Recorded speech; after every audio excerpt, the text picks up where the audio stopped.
Evening, as we've done many nights with the coronavirus. As just an hour or so ago, President Biden announced a new plan to fight the spread of the Delta variant and increase vaccination rates across the country. As your president, I'm announcing tonight a new plan to require more Americans to be vaccinated to combat those blocking public health.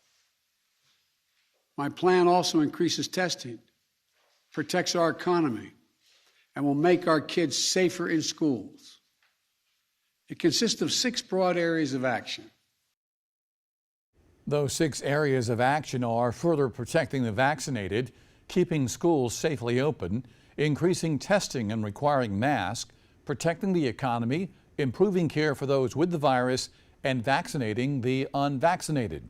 Now, during his remarks, the president also announced a federal vaccine requirement for all companies with over 100 employees. Take a listen. So tonight, I'm announcing that the Department of Labor is developing an emergency rule to require all employers with 100 or more employees that together employ over 80 million workers to ensure their workforces are fully vaccinated or show a negative test at least once a week.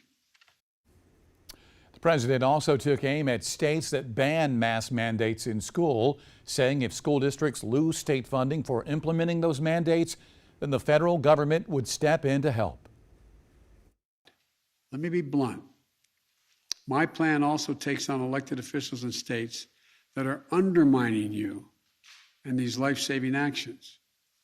Right now, local school officials are trying to keep children safe in a pandemic while their governor picks a fight with them and even threatens their salaries or their jobs. If these governors won't help us beat the pandemic, I will use my power as president to get them out of the way. Any teacher or school official whose pay is withheld for doing the right thing, we will have that pay restored by the federal government 100%. Well, as you know by now, South Carolina is one of those states that prevents state funds from being used to implement or enforce mask mandates in our schools.